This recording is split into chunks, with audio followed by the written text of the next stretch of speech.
A lot of organizations, a lot of institutions, it's very natural. They tend to focus on their own knitting. They stay in their own lane.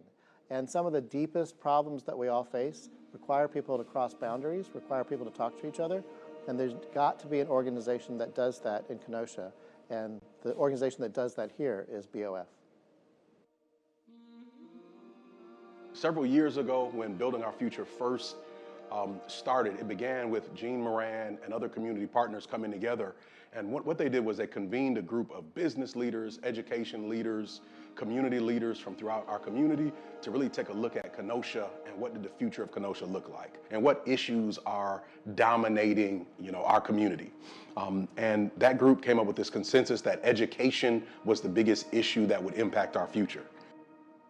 Our driving vision for building our future is to make sure that all of our young people have the opportunity to achieve economic mobility. And what do I mean by that when I say economic mobility? So we want every young person to have the access and opportunities to chart their own path to the career of their choice. We are that place-based partnership, that collective impact. And so we bring all of our community partners together. If you're from the business community, nonprofit, our K-12 partners, higher ed, the community at large, we bring the community together as equal partners around key outcome areas, knowing that if we want to achieve large-scale success, it takes bringing the village together. So only 36% of kids were reading at grade level in Kenosha in third grade. If your reading isn't at grade level, it's only going to hurt every other subject that you're involved in. So much of the work that we do starts with data. It starts with us looking at data, looking at what the outcome, what the numbers look like for our community, and then saying, what can we do to improve that? If businesses need employees and children need education, they really need each other. So we basically do two things. We build networks and we build capacity. We look at the different stages of advancement and development in the life cycle of a child. We find people in our community that are actively engaged in the work around those areas. So we talk about kindergarten readiness, who in our community is already doing work in that space? Daycare providers, teachers, Head Start administrators. And we bring those folks together and we build a network, and then we create goals, and we help kind of project manage the success of that network meeting those goals. BOF provides genuine value that we would not have without it in a number of ways. First, we're connected to a national network of organizations like BOF that are bringing communities together and delivering resources that come nationally into local communities. The challenge with working together beyond just one project is whose job is it then to manage and to follow up and to organize and to align and do all the behind the scenes things that it takes to actually maintain partnership. And so what BOF does is all the kind of the dirty work that nobody wants to do in terms of making sure that partnerships are long-term and last so that we can change outcome. This is long-term work, not short-term.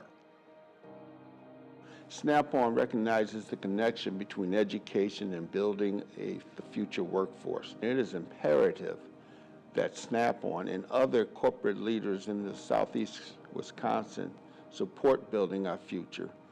The business community, they have a vested interest to make sure that our young people are having a good experience while they're in the K-12 system. We're talking about the workforce for today and for the future.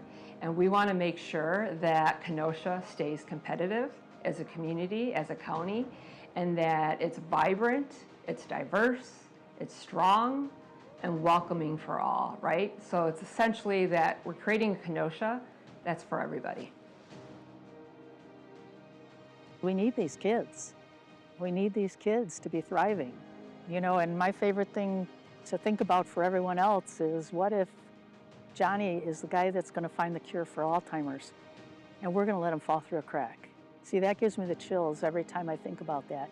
And so I would love to see this work be part of the strategic plan for every organization in Kenosha. Over the years, Building Our Future has done some good work. I think we're just getting started and scratching the surface on what we can be and what we actually mean to this community.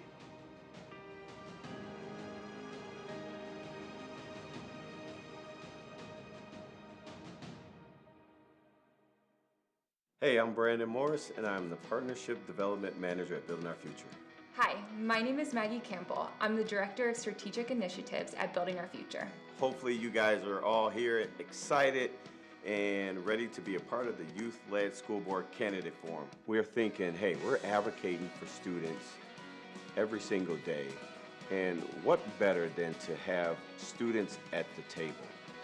We don't like to do the work to and for the students, we like to do the work with the students. And having them a part of the process was extremely important.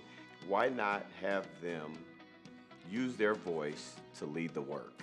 Tonight, the students are setting the stage for a great event. They have been planning this event since September. They put a lot of time putting together these questions that will be directed to the candidates from the students so that the students are asking questions that are important to them. I promise you, you guys are in for a treat. These young scholars are amazing. Sit back and enjoy the show.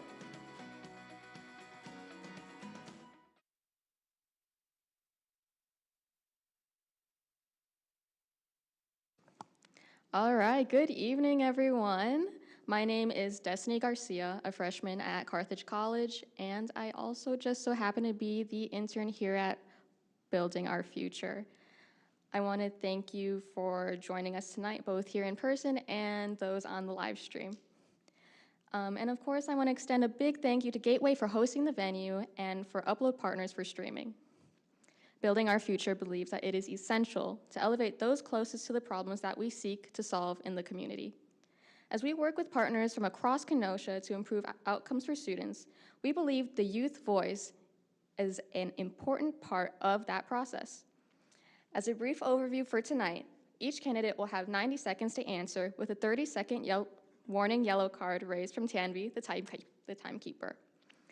We respect and appreciate everyone's time tonight, so we will not have public comments because time will not permit. Thank you for understanding. So I'm asking for a huge round of applause for these students as I present to you Building Our Future's 2024 to 2025 Youth Voice Project.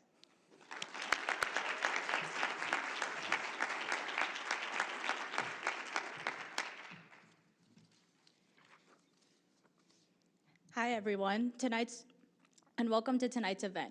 My name is Tanvi Agrawal and I am a sophomore at Lakeview Technology Academy. Tonight's event is hosted by a group of Kenosha Unified School District students representing Harborside and Lakeview. This school board candidate forum is supported by Building Our Future, a local movement with a clear purpose to engage our community to provide an environment in which all contribute and excel. We would like to give a special shout out to the 6 students who have been involved in Building Our Future's Youth Voice Project. It has been a pleasure to work with and get to know each of you during this process.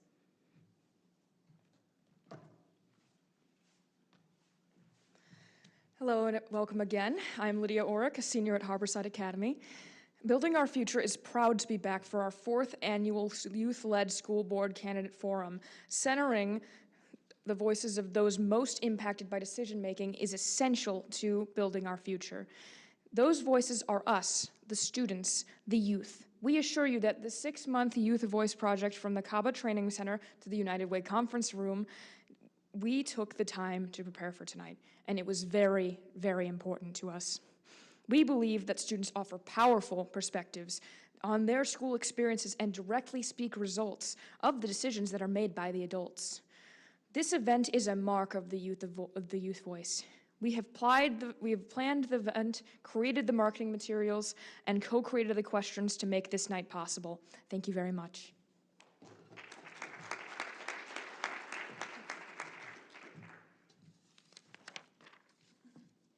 Hello, my name is Salim Bigden Russell. I'm a senior at Harborside Academy. Tonight's event will hopefully get people more involved in the upcoming school board election and inspire people to continue their interest in future elections and decisions made around what's best for our educational learning environment. Please note, Building Our Future does not endorse any individual candidates.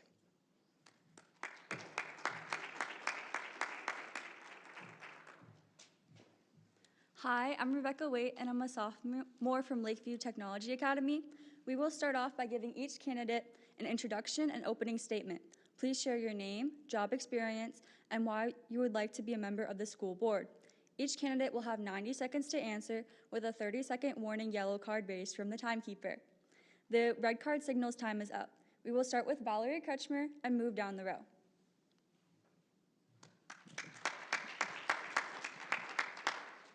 Hi, my name is Valerie Kretschmer. My background is I have a marketing degree from Northern Illinois University. I'm a businesswoman, so I'm experienced working with school districts. I work with Chicago Public Schools, Milwaukee Public Schools on improving their procurement efficiencies and consolidating contracts. So I'm experienced with cost savings in the procurement area. So the reason I'm running is I am advocating for more transparency in budget spending, also clear communication from the district, and meeting the legal requirements of our students with disabilities or their IEPs. I'm a proud mother of 2 beautiful daughters, one who is a KUSD student at ITA. She also has a disability. So I'm all for updating security and safety in our schools, but I believe there needs to be policy change with that. Our students and our staff do not currently feel safe, and we need to make sure that we are enforcing policies in our schools so that no one can enter a building that doesn't identify themselves or doesn't have a reason to be there. So I'm working with staff and parents currently to fix issues in the district and provide resources to provide solutions to a lack of resources.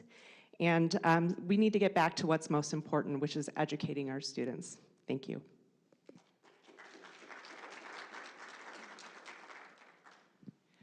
My name is Andreas Mamalakas. I'm running for school board. Like Valerie, one of my main focuses will be on the financial accountability. And I'm going to take a step back. I'm an attorney. I practice in real estate law.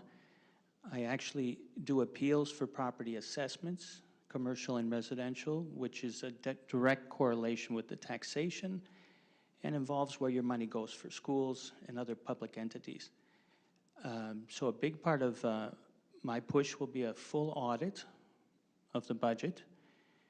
It would be a zero-base audit, which means we look at every line item. We do a full from scratch, which may have not been done in years. This will help restore the trust in the community. We know that the referendum didn't pass, so we need to restore the trust. This will restore faith in the board, in the district, and this will go a long way also to being transparent. Some of the key issues that the people are focusing on.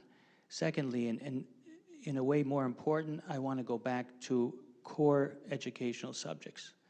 We've been distracted, we've moved away.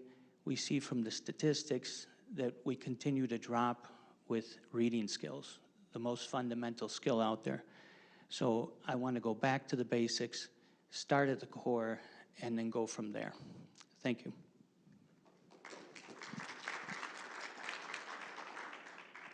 Good evening, excuse me. Good evening, everybody. Carl Bryan, and I'm running for school board. I wanted to start off by thanking all the students at Building Our Future. As having been somebody who ran for school board at the age of 18 myself, I am certainly inspired by this active group of young learners and wanting to take an active stake in the things that go on in their district, because we do know that every decision that gets made by the adults do impact the students. So I appreciate your voice and your perspective. You may remember me as somebody who used to be on this school board. I had served on the school board for 6 years during some very difficult times, during Act 10, during the Great Recession, during a lot of difficult moments that impacted our school district in profound ways. Since that particular moment in time, I have moved on in my career to work for 10 years and counting at the Wisconsin DPI, where I'm involved in a number of different things, that being I work on the department's state budgets, I work on rules and regulations that get teacher in the profession, I work on advocating for and against legislation that impact public schools. And I'm here because public education is in a difficult moment right now. And I'm confident that with my perspective, I could provide the experience and the leadership that's necessary to get us through some tough times, especially as it comes to the failed referendum and things that we're seeing at the state and national levels. This perspective is critically important, and that's why I'm hoping you'll support me.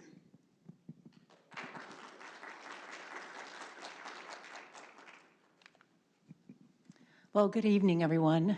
This is an awesome opportunity. First, I'd like to start by thanking everyone at Building Our Futures And you're such a great representative of what our future is going to look like. I feel very good and secure about that. Just want to touch what Carl spoke to about being elected at 18 or running and then being elected the following time.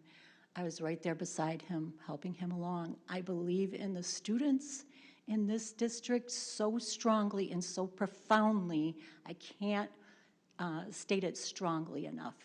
And what you're doing and willing to take your time since September to build this opportunity for this forum, thank you from the bottom of my heart. And thank you to Brandon and everyone that's helped put this together, the past and now. It's such a great thing. So I wish you the best with what you're doing this evening. Thank you for that. I think that the reason I'm running again is because there are so many things that need to be addressed, and it's all based on not enough funding from the state. And it's really been since Act 10. So I've been on the board a long time. I have grandchildren. I have children that have graduated from KUSD, and my grandchildren are now there. And I'm not going to stop fighting for our students and our teachers.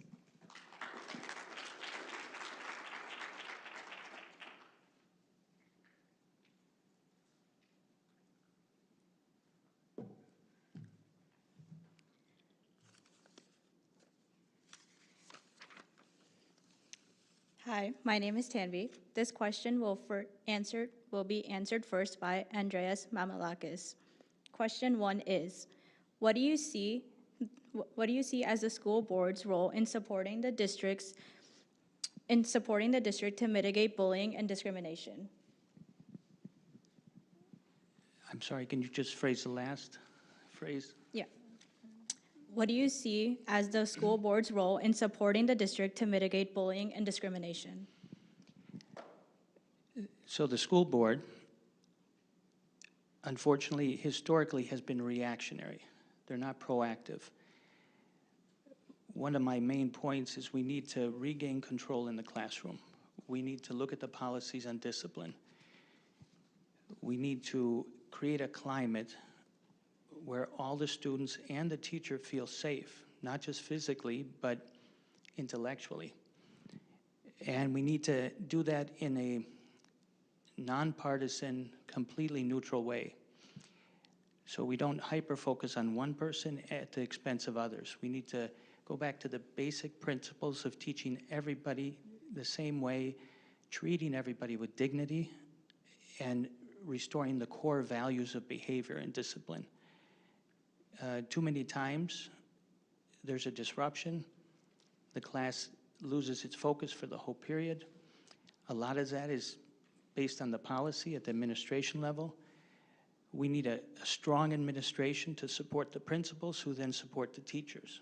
And we need to get the resources in there to deal with the offenders in a mature way, not a reactionary, because school is also a place to make mistakes and be taught how to behave better.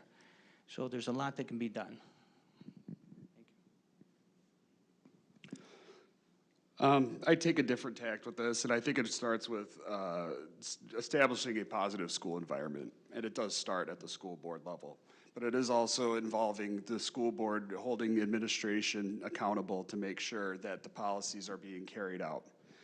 And what I mean by that is we need to, first of all, establish that we know that students learn at different rates. They come from different backgrounds. They don't necessarily look, talk, or present themselves the same way as those of us here sitting on this stage. We need to celebrate inclusivity, and we need to include in our curriculum teaching methods that include empathy. It includes emotional regulation. It includes problem solving in a way that reduces conflicts among students. Students should also be empowered to identify issues when they arise, but we also need to recognize that there's also a mental health component to this as well. Because we know that professionally trained counselors, professionally trained teachers are the first line of defense when it comes to identifying problems as they arise, and they need to be supported when it comes to carrying out the policies and making sure that students feel safe, because I think we can all agree at the end of the day, the only thing that matters is making sure that students feel safe in an environment where they are ready to learn. So that's my view on the school board's role in this case. Well, I've worked in the schools, and I did it for many years, and I did home visits and everything. I think one of the most important things that we have to realize how diverse the population is. We have to embrace all students, no matter what their background. We have to be able to say, I care about you and what your future is, no matter where they come from, how they look. We have to support that. There's so many kids that are struggling, not because their parents are bad, but their parents are struggling in an economy that doesn't support families. That's the bottom line. It doesn't pay enough. And so they're spread very thin. So when I would go out and do home visits, what I would do is create solutions, help them create solutions, involve people. We have to involve our whole community, though, because in this day and age, when we see shootings in schools and things of that nature, some of the things that we've faced this past year has been very scary. So we need to make sure we're doing everything we can to support our families, our students, and always be aware if somebody says something, that they make a threat, that we're on it, and we make sure we follow up and use preventative methods. Our children need us for that, and much, much more. My grandchildren, they have spent so much time learning about peace and learning how to get along. It's so important, and healthy minds. Okay, thank you for this. This is a great question for me because I have a daughter with disabilities and she has been discriminated against in this district, which is part of the reason why I'm running. You know, in talking about bullying and discrimination, you know, my daughter has been in this school district for 13 years now. I've advocated greatly in this district for inclusive playgrounds. It started in elementary school. So, you know, I worked with the previous school board years ago, I think it was about 5 years ago, to make sure that all their playground guidelines were inclusive. Worked with the board, the director of facilities at the time, the superintendent, to rewrite those playground guidelines. So that is happening in this district, not as quickly as I'd like, but it is happening. But we also need to look at activities after school. You know, any of the field trips, graduations. My daughter has been left out of these activities, and that's not right. I think the current school board throws a lot of policy and levels of administration. I think we have about 4 to 5 supervisors for the principals, plus the director of school leadership, and then we have our superintendent. I think we need to cut some of those layers out so our people feel like they're being heard, and they need to be met with compassion. So we need to hold that school board accountable, as well as the administration and the staff at the schools, so that our students don't feel excluded. Thank you. Hello again, I'm Lydia Orrick. This question will be answered first by Valerie Kretschmer. What do you think the district's biggest challenge is currently, and how do you plan to address it? Yes, so the biggest challenge right now, I think, is the budget. We just had a referendum that failed. You know, we had COVID funding of $72 million, or ESSER funds, that were given to this district. We knew that this was going to be ending in the fall of 2024. They hired more staff. Over a 10-year period, there's been an increase in administration as well as support staff. So we hired more people knowing those funds would be ending. So I don't think that's responsible budgeting. I think we need to take a look at the budget. We need to reduce some of that staff. Student enrollment has dropped by 17% in 10 years. If we dropped the administrative and support staff by the same as the student enrollment rate, we'd save about $11 million a year. So that's almost half that referendum, and that's not including benefits. So the savings are far greater than that. So I think, you know, the budgeting is the biggest hot topic right now in this race. Thank you. That'll be, where's that? Andreas Mamalakis. To piggyback off of Valerie here, I believe the biggest issue, not for the candidates, but for the school, is the management. The policies haven't changed for decades. We've seen the fruits of those policies and procedures. They continue to go down. And included in those policies is a mentality of blaming others, of not working with the resources that you have, finding a way to do better with what you have. Because we can wait for decades and blame the state that we don't have the money. We can blame the other political parties. We can blame everything, but we need to turn inside and say, what can we do with the resources we have and better manage them?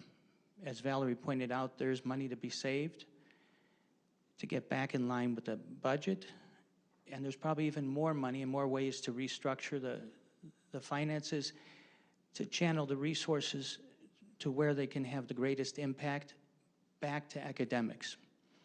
So to me, it's the mindset that causes all these other issues. And if that mindset doesn't change and the mentality doesn't change, we can't expect change. Thank you. Well, I think we're all in agreement that the biggest issue facing the district right now is the budget in light of the, failed referendum. But I take a different position when it comes to how we take, get a handle on this. In my professional work doing budget work for the state, I've worked with local school districts as they manage their own local budgets on how they implement the most successful programs to make sure that they have the best bang for their buck in terms of services for students. We have had candidates in this particular race that have gone on the campaign trail to suggest that they would be like Elon Musk for KUSD. And we've seen how Elon Musk has worked for KUSD. It has resulted in a half of the staff at the Department of Education being cut, which will affect how FAFSA forms are filled out. It will affect the title funding that goes to schools, and it will affect special ed compliance when it comes to districts carrying out their IEPs and special ed funding. On top of that, we do have a $19 million budget deficit that does nothing to do with COVID, because the Department of Ed literally said that the COVID funding needed to be used on operations in that moment in time to plug the holes that were a result of the recession at the time. The budget, we do need to look at the budget, and we will find efficiencies, but I suggest a much more creative and thoughtful approach, which in my opinion involves looking at the efficiencies, exploring shared services with neighboring school districts, partnering with our CESAs to get services done, and doing it in a much more thoughtful way, because we can't just cut ourselves to financial stability. Sorry.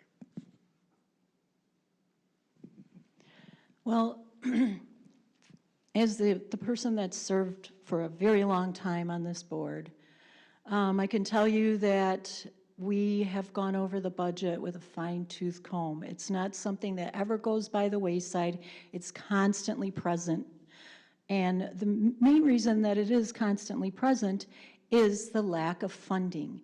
And when you look at special education especially, it's extremely costly. We want to be able to support all our special education students to the greatest amount we possibly can.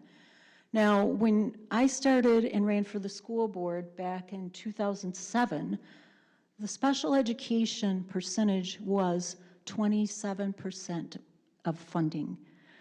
Now it's up to, I think, 31% funding. However, if we just got up to 60%, we would be able to cover the issues. There was 60% put aside, and it was approved by our governor, and we didn't get the funding. We need the people in the state of Wisconsin that are holding back funding for public schools to release it and let us do the job so we can do it better for all children, all families. Thank you. Hey everybody, my name is Rishika and I go to Lakeview Technology. Question 3 is, given that the operational referendum for KUSD, which would have allowed an additional investment of $23 million into children's education and school safety measures, did not pass in February, what are your priorities for balancing the budget for the 2025-2026 school year? I'm so sorry. The question will be first answered by Rebecca Stevens. So balancing this budget is going to be really difficult. I'm not going to say it's going to be an easy job. We will go line by line. We will break it down. We are already starting to look at it, but the bottom line is we don't have enough funding coming in no matter what. So we're going to have to get creative. There will be more people that are going to be, we shut 7 schools down last year. So it's not like we're not addressing this, but there's only so much you can cut. That was extremely difficult. Was it needed? The birth rate proved out that, yes, it was something we had to do. It was not easy. It was an awful decision to have to make, but we did the right thing.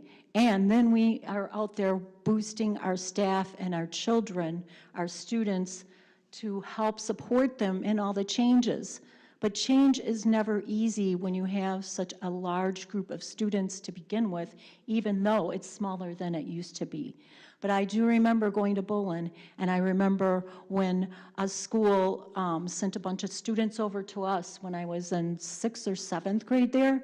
And I tell you what, I welcomed those students so much. It was so good to have other people that needed to be in a school where we were all inclusive with a principal like Dr. Manji. Valerie Kretschmer. Thank you. So of course, balancing the budget is the biggest thing. So I know we keep going back to the state funding. One of the things I want to hit on is Act 20, which is for the reading literacy. So that's already being implemented in the district. I know the funding is being held up at the state, but Evers shot down Act 100, which is the framework for the spending of that money. So it is being held up. I know the legislation is working on it, but we need the governor to release the funding as well. So we can't blame one party or the other. It's got to be everybody on board. Again, my background is procurement efficiencies, so I think looking at the contracts, I've had knocking on doors, and a teacher told me they had brand new books bundled up sitting in a basement somewhere, and had asked, well, can't we sell them or repurpose them? So there is waste happening in this district. I'm sure there's basements full of supplies, and I've heard it from multiple people.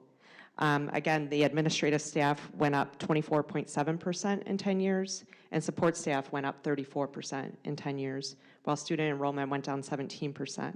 So if we drop the administration and support staff to match that enrollment rate, we'd be saving about $11 million a year, not including the benefits. So that's where I see where we could have the biggest savings, so that we don't have to cut the programs for our students, because that's being said. Thank you. Thank you. The points were all well spoken. I commend the difficult challenge for those who are on the board during this period of contraction. It's always easy to expand and very difficult to contract. Unfortunately, the board was slow to do it. I don't think the contraction went as far as it should have.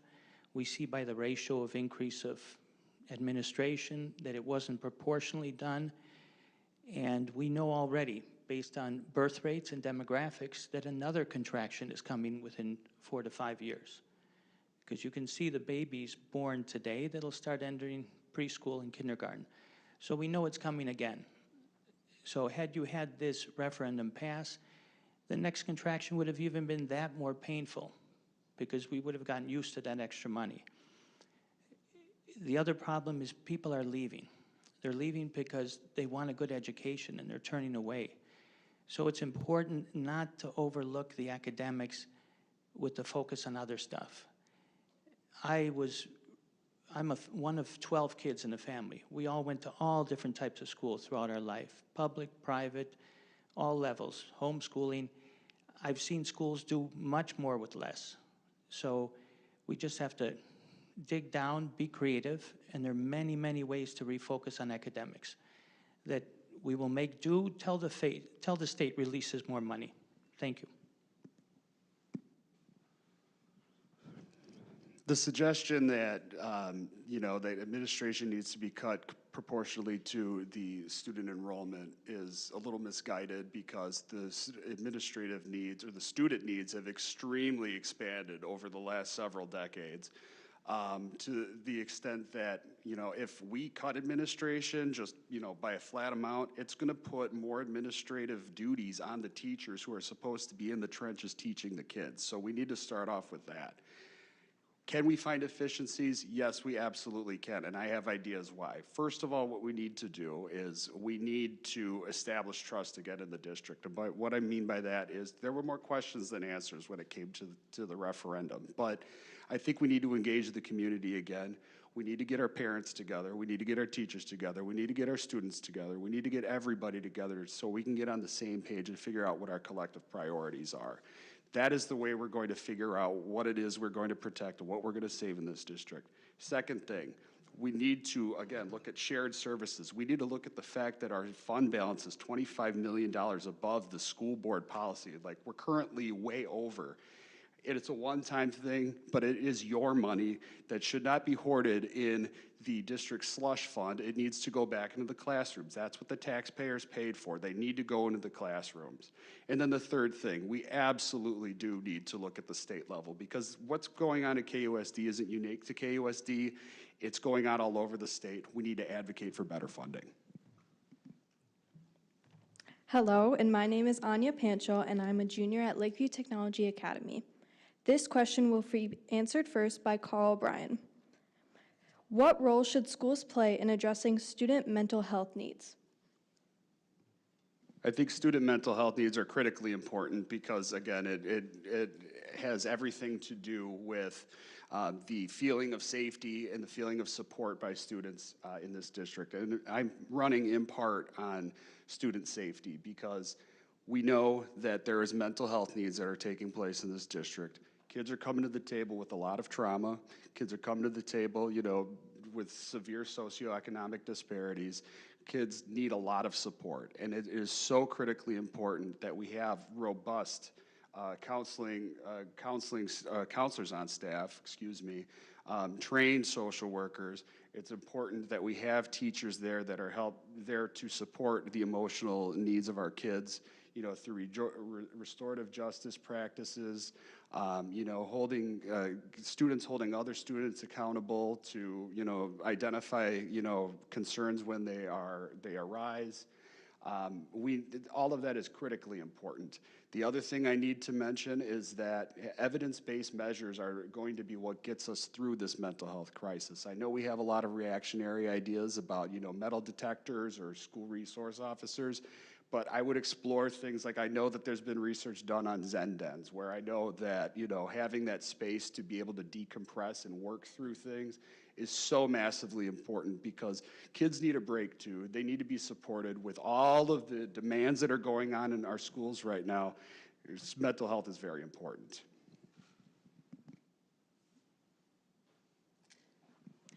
Well, I'm blessed to run a mentoring program in KUSD, and I really enjoy that. Many of our students, in fact, I've got a mentor out there in the audience that's amazing, and they spend that one-on-one time with students that gives them that extra support. They're identified through a counselor or a social worker in the schools.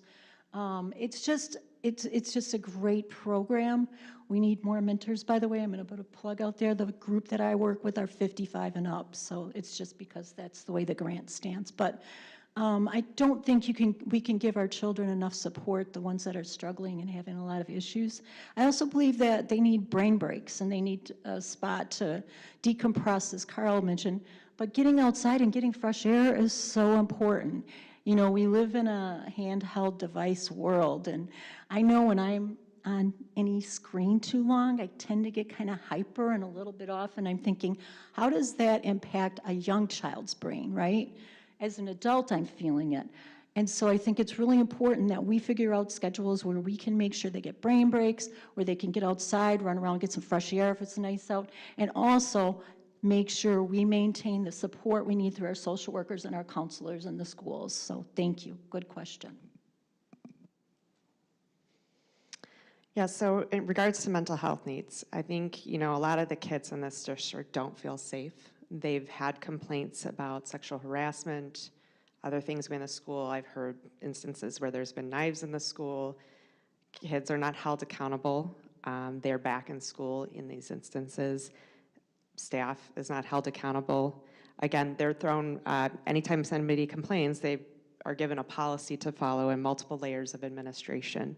So they don't trust that the current administration and the board is going to do something. So I think we need to change that and engage with our parents and our students and our staff to see what they would like to see in these schools so that they feel heard and safe.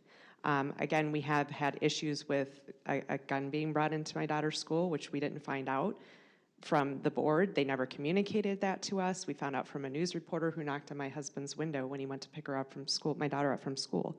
So that's just wrong. We need more communication from the district when these things are happening, and we need accountability. We need to know that something is being done. I've heard they're working on policies. I mean, I literally can walk up to my daughter's school, buzz myself in. They don't ask why I'm there or what my name is. So, you know, that needs to change. I agree with the concept that our kids need to be outside more. We need 30 minutes a day. We also need to make sure that they're inclusive. So my daughter cannot go on the playground like all the other kids. So we need to ensure that those spaces are inclusive and that kids have time outside as well. Thank you. As many have acknowledged, even nationwide, there is an epidemic of mental health. Just recently, the new head of Health and Human Services, Kennedy, Mr. Kennedy, mentioned that so many kids are on antidepressants. And there was a recent study from Harvard showing that a lot of that could be corrected with diet, not by medication. We've taken on ourselves the responsibility of feeding the kids in school. So one element is to focus on the food and get them the right nutrition. Do the things that we can to alter the environment in the classroom. The number one stress, I've noticed, I have 3 kids in KUSD. I have 6 children, 3 are still in there, 3 are older. And the stress to me comes from the administration policies. We need better communication with the teachers, better support with the teachers, listen to them for suggestions. I wholeheartedly agree with the breaks. We should intersperse in between the classes more mental breaks, which has been suggested by many advocacy groups. My daughter tells me 10 minutes for lunch, which I think is probably unhealthy and a whole other host of issues. So there's a lot we can do to make the environment healthy. The last thing is we need to distinguish between true mental health and just the lower levels. We've taken on too much in the school. We're not therapists, we're not psychiatrists. We need to distinguish. Thank you. Hi, my name is Celine. This question will be answered first by Angias Mamalakis. What district policies could be added or improved to help prevent sexual assault and harassment and support students who have been impacted by it? It's an interesting question because as part of my background, I was a juvenile detention officer in Milwaukee. And then I also worked up to the adult corrections. So I've seen the other side of the legal system.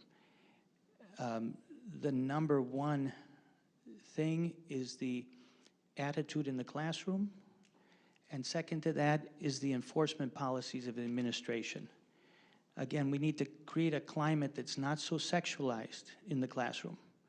And a lot of times that's a direct result of the policies of the administration.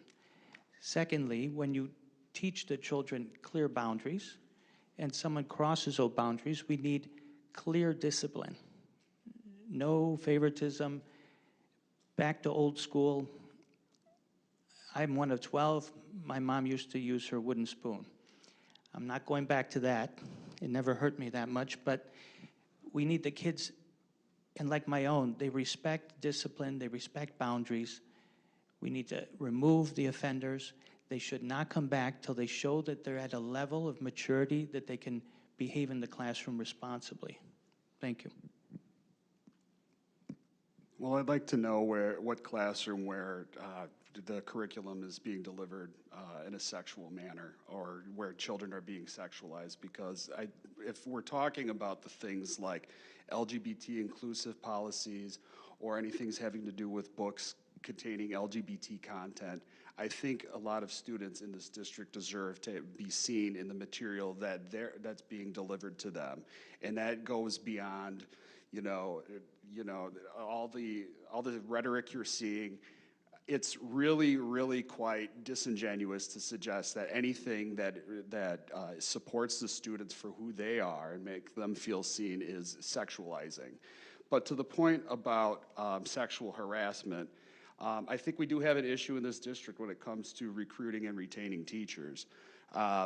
Unfortunately, we're in a position where, underqualified staff are in the classroom, where teachers are on, individuals are on long-term substitute teacher licenses that frankly don't have any business being in front of kids. We need to strengthen reporting measures. We need to make clear our mandatory reporting guidelines because teachers are mandatory reporters. We need to improve hiring and screening when it comes to those staff. We need to teach students about inappropriate behavior, support survivors, and provide trauma-informed responses, establishing a confidential system so that students can feel safe about reporting, and making sure administration is held accountable for failing to act on abuse cases. Well, first and foremost, if you're looking at someone that's being sexually harassed or being bullied or anything like that, the student needs to know that it's okay to report it. And we need to make sure that our students understand if somebody is bullying them or being inappropriate toward them, who are the safe adults for you in that building? Because that is a priority. And Carl said, yes, teachers and staff they have to report. And it was one of the things that I followed up so strongly at McKinley Elementary when I worked there, because there were things that were happening that were not appropriate. And so we have to make sure at that building level, that communication piece is there. That's how you prevent things like that. You use preventative methods with teaching everyone how it is to be reported. Make sure that if somebody posts something inappropriate on Facebook and it's seen, because a lot of times this starts outside the school, and if we don't put a stop to that and we know about it, it's just as bad as if it happened in the school. So we have to work as a team and say, students, if you notice something that's inappropriate, report it. If it's on Facebook, wherever it is, that's a preventative method. We can all work, the adults, the teachers, the students, everyone working together to prevent that. Thank you. All right, thank you for the question. So I know there's been cases in this district regarding this topic. It's happened with our students, unfortunately, and I do feel that the issues are not addressed by the staff or the board. I know one particular case of a girl on a bus who was assaulted in elementary school, and those two students that assaulted her were left in the school, so this girl is scared to go to school. So that should not be happening. A lot of times either kids don't report it, or when parents report it, again, policy is thrown, multiple layers of administration, they have to investigate, it takes time, nothing changes in the meantime. So I think there's a lot of distrust from the parents as well as the kids that if they report, nothing is gonna happen. So that needs to be changed. We need more strong policies to deal with that, and they need to be enforced mainly. I agree with Carl that the staff needs to have more extensive background checks. We've had multiple instances in this district where teachers have been hired who have had ongoing cases that are out there, and they were reported for cases in our schools. So that should not be happening. Parents and students need to feel heard, and this issue needs to be addressed, and we need stronger policies on this. Thank you. Hello again, my name is Lydia. This next question will be answered first by Valerie Kretschmer. How can the district better engage with families from diverse cultural, religious, and linguistic backgrounds? Yeah, so I think having more community events where parents and children with diverse backgrounds needs to be happening. We need to be doing more focus groups. We need to be reaching out.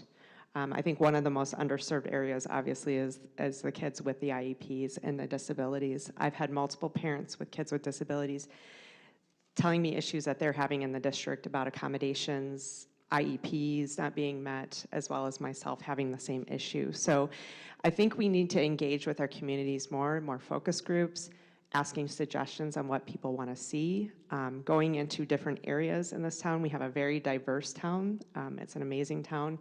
We have all different kinds of races and ethnic backgrounds. So I think we need to be going out into the communities, not just asking them to come into the schools to meet with them so that they feel comfortable in their environments. And obviously having somebody that kind of speaks that language, like if you're, for example, Spanish speaking in a Spanish neighborhood or a Latina neighborhood, or somebody with disabilities that understands IEPs in that background, so special ed teachers or head of special ed to meet with those parents to address those issues. So that's what I think needs to happen in this district. Thank you. Next up is Andreas Manolakis.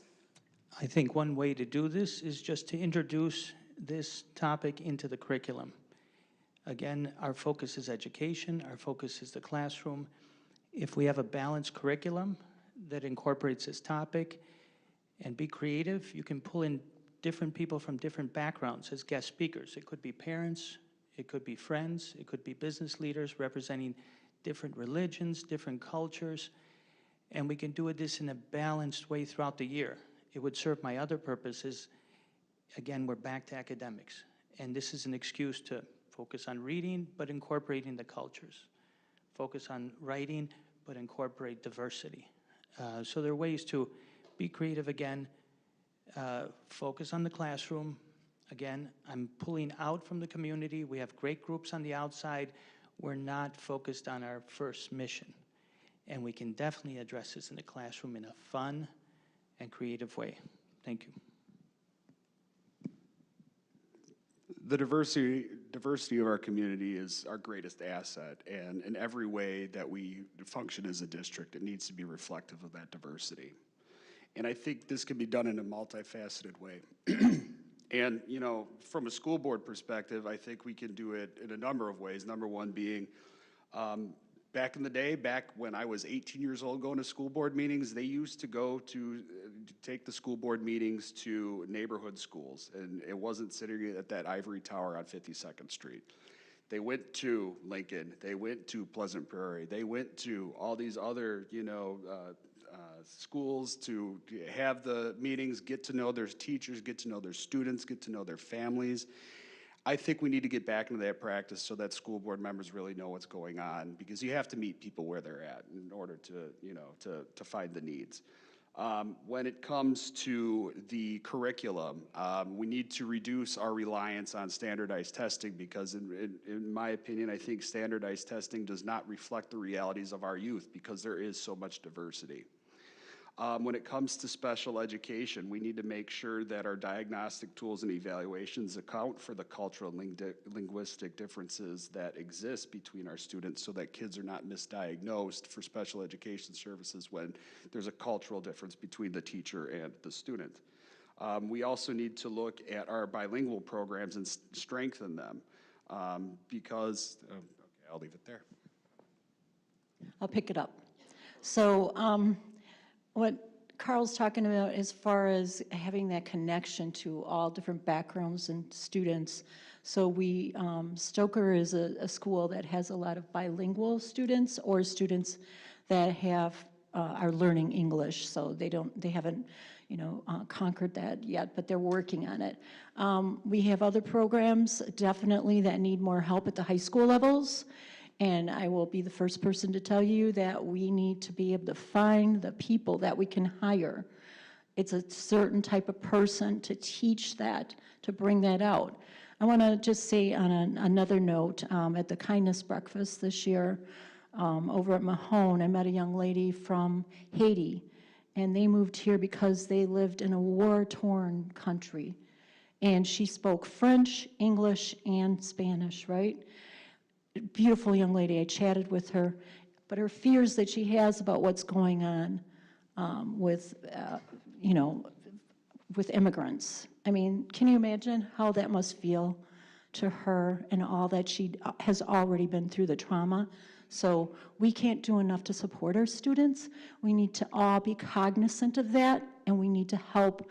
We need to teach our children to be helpers too, and our grandchildren to be kind. And how do we work together to support all cultures? I love the idea of bringing in different foods. That's what we did when we were in elementary school, and it was fun. Hi, my name is Rebecca Waite. This question will first be answered by Rebecca Stevens. Question 7 is, many teachers have requested more prep time throughout the day. How can the school board work with district leadership to address these needs? It's a great question, and it's a really tough question, too. There's only so many hours in a day, right? And the thing that we were hoping we could do to accomplish with the referendum was a big piece of that, was the prep time. But we have to go back and look at it from a different angle now. We can't give up. We have to figure out how to get our teachers more prep time. Again, I go back to funding that is getting in the way, the lack thereof. Special education for voucher schools is 90% we pay. We're getting 30-some% for our students, and we pay, and we provide the people to screen in private schools too. So we have to get together and figure this thing out, because they have to have more time for prep time. There are more challenges now than ever in schools, in public schools. And if we don't all work together and pull together to say this is a priority for to save our staff and to support them, then there's something seriously wrong with the way that we're approaching things. We have to figure it out. And it's a tough one, it really is, but we gotta make it happen. Thank you. So I know that's a hot topic. It's been discussed many times before.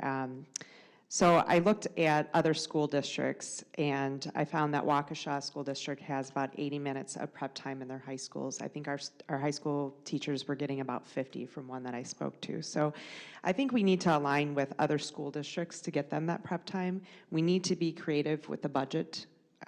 Again, going back to cost savings, to help fund that extra prep time for our teachers so that they're able to prepare for their classes better and feel heard and respected and have that time for their students. So we do need to be a little bit more creative in how we do it, because the referendum did not pass. But I also agree that our teachers do need more prep time. It does not match other school districts. Thank you. This is a really tough question, because it is very constrained by the budget. It's constrained by time. My father was a professor. Several of my sisters were principals. And I was on the school board of a small parochial school. And teachers love their students so much that there were some teachers working there till 9 p.m. And I said, okay, now I got to kick you out and lock the door, because they would continue working all night because they have such love of their students and their lesson plans. So we have to do our best to find the time, find the resources, and also look at the opposite side. Maybe take off administrative burdens on the teachers to free up more time for their classroom and for their students. So there is no easy solution to this one. We just have to look at it from all angles. And it's something I think we all agree on. Thank you. I've been going to school board meetings for a long time, and I've been seeing a lot of teachers going to the podium at school board meetings and telling the school board that, you know, enough when it comes to the lip service about prep time, and something needs to be done. Personally, it is unconscionable that we have gone this long without expanded prep time for teachers. The district has had to cut its way to the bottom, where it's literally a race to the bottom. My campaign is based on teacher retention and recruitment, because we know that is so crucial to student success. And if we don't have work conditions, prep time, salary and benefits that are not aligned with that of neighboring school districts, we're going to lose our best teachers to those school districts. And we can't afford to do that anymore. So one small piece that I think teachers would appreciate is expanding that prep time. And we do have to get creative with it, because we know that teachers are burnt out. We know that teachers are coming home. They don't have, you know, the support they need in school, so they're literally taking everything home and they're working at, you know, at home because they love their kids that much and because they want to do best by them. So I am in agreement with everybody here that we do need to expand prep time. Increasing our investment in public education is critically important, but we also do need to get creative at the district level when it comes to our budgeting and make sure that prep time is guaranteed. And it also needs to be established in policy and in the employee handbooks so that they know that their prep time is protected too. Hello, my name is Anya. This question will be first answered by Carl Bryan.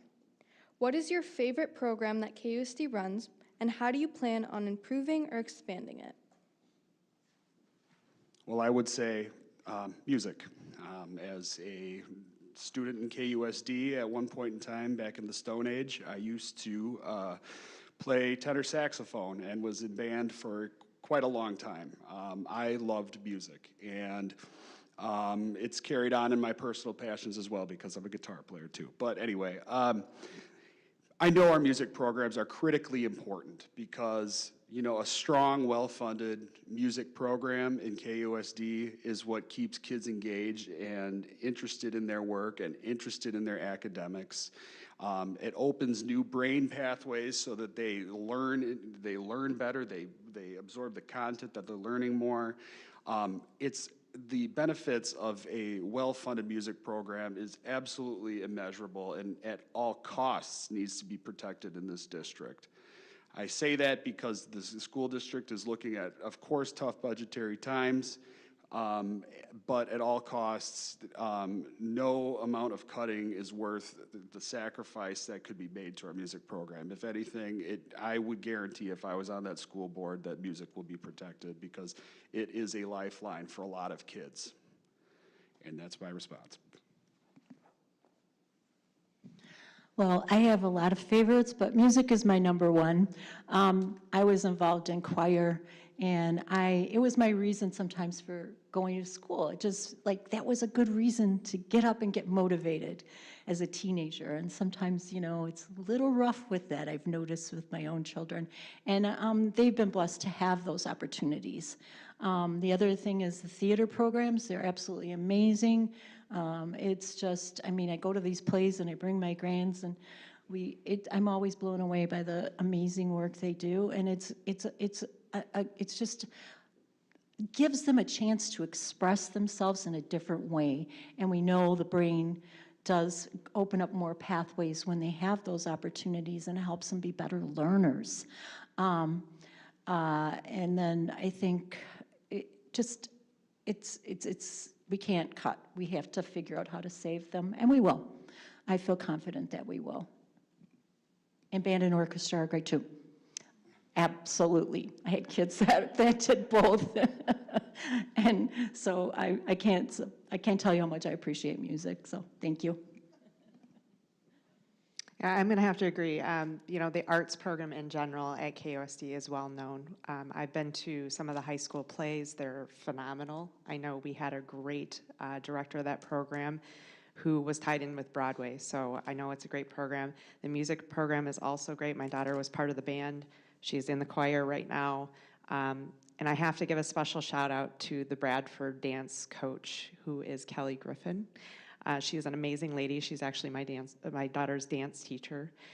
So she has really worked hard to put on a great program. Just recently went to her, I think it's Embrace program is what it was called, where she had the kids with disabilities open up the show. I was there at the high school during the day watching that show. So I kind of foresee Kelly, she might not like this, but heading a dance program also in this district. I know there were a couple of athletes that she had in the program that are taking her class. I know it's good for athletes to take dance. It's good for their, you know, their different moves in their sports as well. So I also agree that we should be keeping the arts programs here. We should not be threatening our staff and our students that we're going to cut these programs. We have to be more creative. Our students are fearful these programs are going to be cut, and I promise that I'm going to make sure that that happens being on this board. Thank you. It's not avoiding the question, but I would think the program that I like the most is any program that makes the children smile. anything that gets them out of the dryness of academics, which we have to do, it's a part of life, and this includes the band, it includes chorus.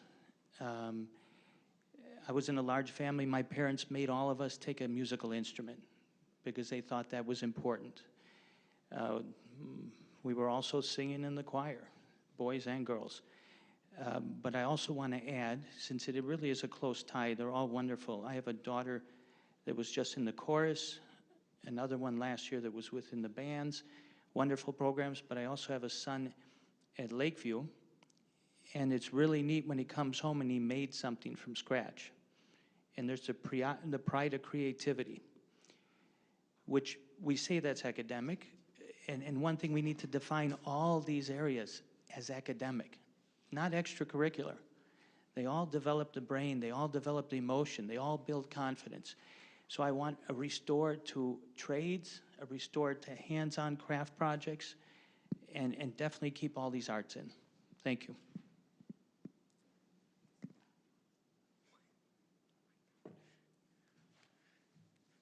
Hi again, I'm Celine. This closing statement will be answered first by Andreas Mamalakis. Please share with the audience what advice you would give to your younger self, and if there's anything you want to say that you weren't able to.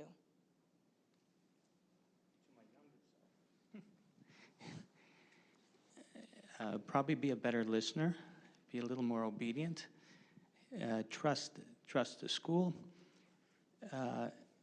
Advice to myself. That's a tough question for a philosophy major. I could go on all night. As far as with the school board, I think get out and do more things. Become more active with the programs. You know, and one of the things we have to do is bring out the people that are shy, bring out the people that are sensitive, which goes back to one of my main points of creating a safe, healthy, energized environment, including all the elements, from breaks to good teacher, good atmosphere, good policies, good support. When that all gets together, it really works really well. And you can see it in the teacher, you can see it in the students. So yeah, for advice to me,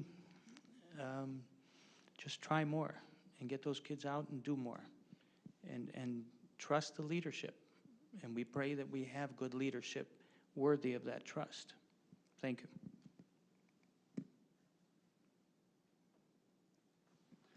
My advice would be you are your best possible advocate.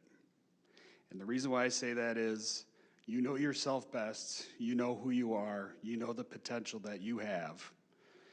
And if you're not there to stand up for yourself, who is going to be the one to speak for you? And that has guided me in every way that I have been on this journey.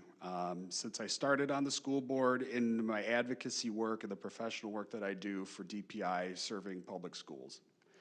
I believe that there is a better way forward. I believe that there is a lot of room for us in this district to advocate for better policies and better funding that's going to get us in a position so that teachers and students and communities feel like we are in the best possible school system, that outcomes are, we can continue to deliver on outcomes.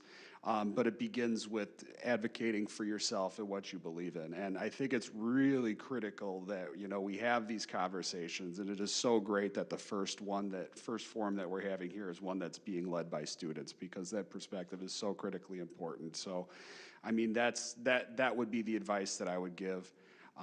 So thank you. Okay, to my younger self, right? Wow, that was a long time ago, I think. I think that I would just say those strengths that I had to even make them stronger. So if I saw somebody being bullied, I didn't hesitate to walk up and let that person know that's not okay. And if I was being bullied myself, I found another person, one lady that I loved so much, Dolores Bennett, and she saved me from being bullied. And because I told her what was happening, she goes, I've got you, Beck. I got you, Becky, you know? And so I think that that is so important, no matter what time, when you live, when you were a kid. It's just so important to stand up for one another and support each other. And I see you all doing that here, and I'm really proud of you guys for doing that. Thank you. So I was in your shoes over 20 years ago. I'm going to date myself. So I never, ever saw myself getting into politics or running for a school board or any of that. I just was going to work and, you know, be successful in that, and I did that. But I became a parent, and that changed everything. My daughter having a disability, I found out before she was born that she was going to have a disability. It opened my eyes to what is going on in this world, that it is not an inclusive place. There is bullying happening even today. So I'd say, you know, get involved, advocate for yourself and others, speak up. Don't be afraid to call, you know, your board members, your legislators, their state assembly representatives. We vote for them. They represent us. So do that. You know, we need to get back to balancing this budget for the school district. We need clear communication with our community, our parents, our students. We need more collaboration between them and our businesses that are local here. I've talked to our administration about reaching out to local businesses for funding opportunities as well. So we need to work with staff, students, and parents so we can address challenges that are happening in this district and provide the best possible education for our students. Thank you. Hello, my name is Anya. We would like to thank Destiny Garcia, Maggie Campbell, and Brandon Morris from Building Our Future for their guidance, as this event was made possible through their leadership. We appreciate the candidates for taking the time to speak with us, and we hope all of you watching will cast your vote on April 1st. The student voice matters, and by bringing attention to what's important to us, we hope to elevate more of Kenosha's youth to find their voice.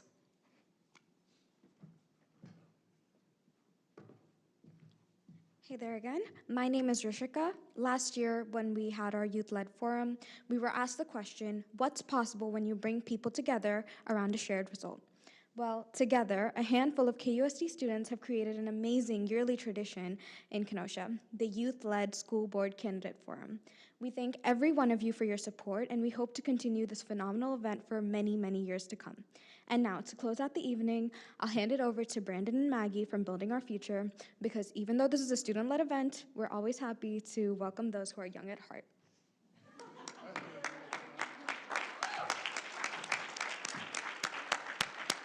She wrote that herself. That was good. That got me last night during dress rehearsal. Can we give a round of applause for our students? And can we give a round of applause for our candidates? Thank you all so much for coming out today. It means the world to both us at Building Our Future and our students and the candidates. We just want to acknowledge that you guys took time to come here and prepare, and we can't thank you enough for that. I also just want to brag on these students. I have been with them since September, getting to know them professionally and personally and as students, and they are top notch. They are smart and they are kind, and they are showing leadership abilities from a very young age, and I couldn't be more proud to know these girls. So thank you all for hanging out with me as I learned this program, and I just want to celebrate them and the work that they have done to get us to this point. We also want to thank Gateway for hosting us this evening. This is a great facility, and we are so thankful for them allowing us to be in this space. And we also want to give a big shout out to Upload Partners who have worked with us for all of the tech side of things and are live streaming this event. So this event is being recorded and it is on our social media. So if you want to go back and watch it, it will be on our Facebook page. So you have the ability to send it to a friend, send it to a family member, and have them have an informed vote, which is on April 1st. So don't forget to go out and vote. With that, that is the end of our program. So thank you for coming and have a good night.